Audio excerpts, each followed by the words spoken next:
Assalamualaikum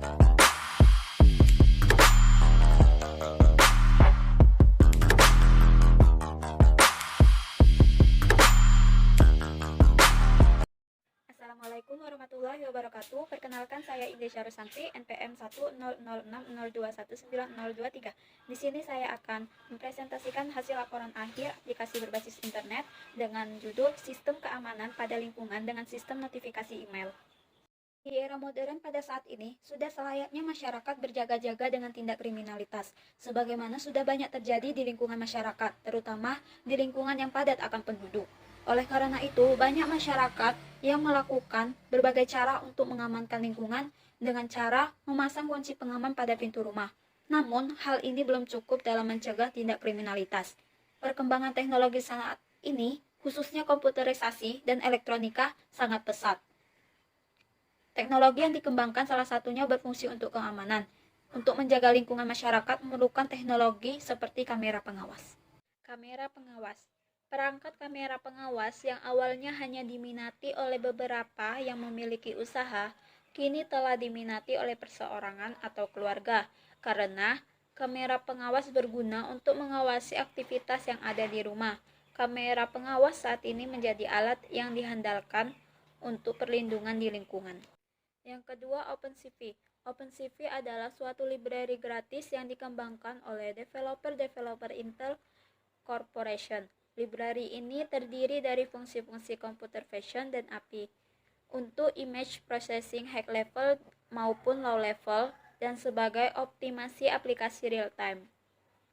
OpenCV sangat disarankan untuk programmer yang akan membuat aplikasi yang handal di bidang digital fashion dan mempunyai fitur yang mirip dengan cara pengolahan visual pada manusia.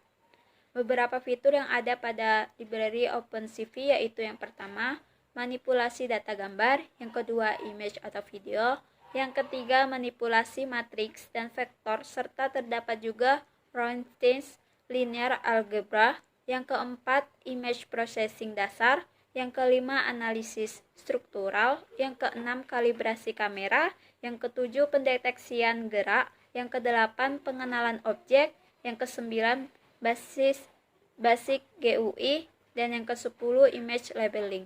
Dengan memanfaatkan library pada OpenCV, yaitu fungsi HOG atau Histogram Oriented of Gradient Descriptor, maka suatu image dapat dideteksi objek tersebut manusia atau bukan.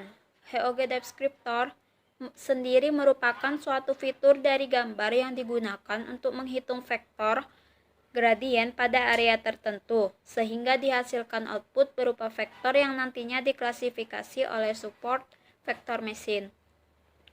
OpenCV terdiri dari 5 library, yaitu yang pertama CV untuk algoritma image processing dan fashion, yang kedua ML untuk machine learning library, yang ketiga GUI untuk GUI, image dan video, yang keempat CXOR untuk struktur data, support XML dan fungsi-fungsi grafis, dan yang kelima CVAux.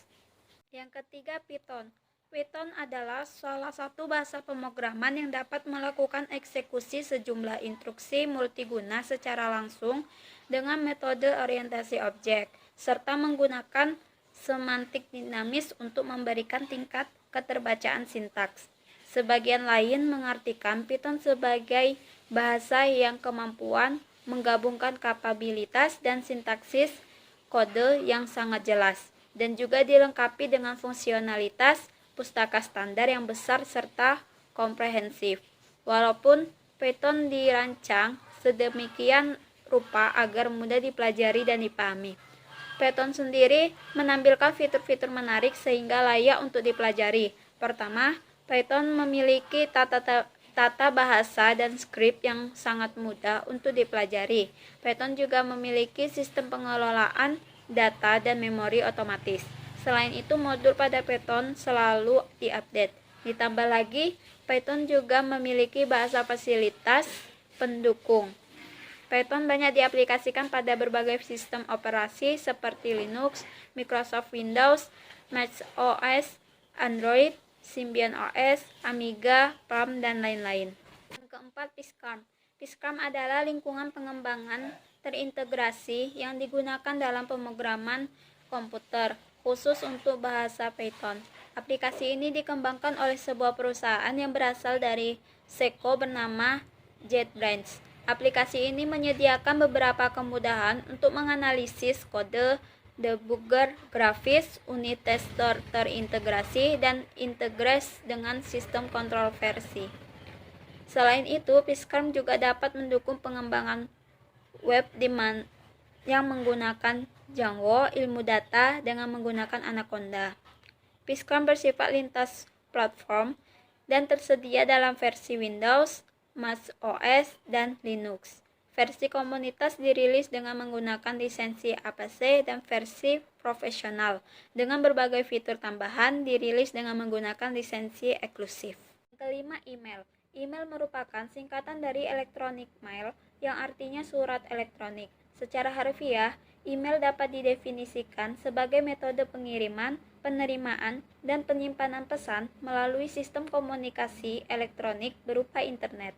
Email adalah surat elektronik yang dikirim dengan menggunakan internet.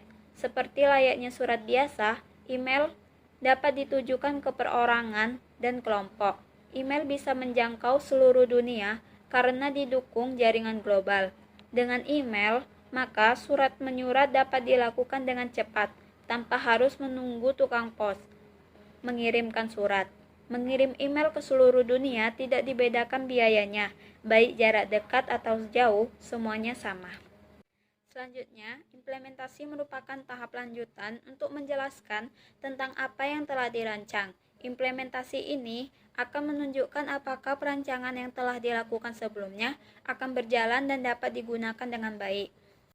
Yang pertama, kita akan mendeteksi gerakan. Pada mendeteksi gerakan ini, kita menggunakan kode yang telah kita download terlebih dahulu. Berikut video percobaan mendeteksi gerakan, apakah dapat berjalan dengan lancar atau tidak. Pertama, kita akan memasukkan video yang akan kita deteksi. Lalu kita akan merunnya.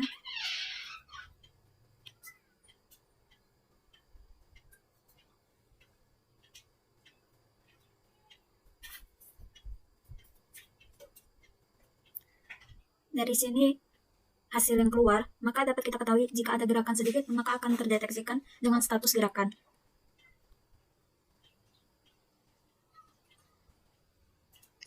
Kita misalkan dengan video lain.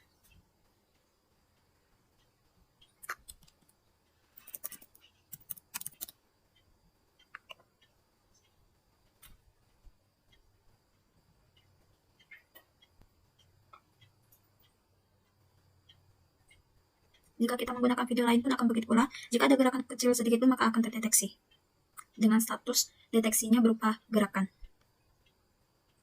Pengiriman data gambar ke email. Pengiriman data gambar ke email merupakan bagian dari notifikasi yang dapat dilakukan oleh sistem kepada pengguna. Tujuan dilakukannya pengiriman data berupa gambar ke email pengguna adalah untuk memberi peringatan atau pemberitahuan kepada pengguna bahwa lokasi yang sedang dipantau oleh sistem ini sedang dilalui oleh seseorang, dan notifikasi ini akan berisi gambar yang nantinya akan disisipkan pada sebuah email. Itulah hasil dari presentasi saya. Semoga dapat bermanfaat. Apabila ada kesalahan mohon dimaafkan. Kurang dan lebihnya terima kasih. Wassalamualaikum warahmatullahi wabarakatuh.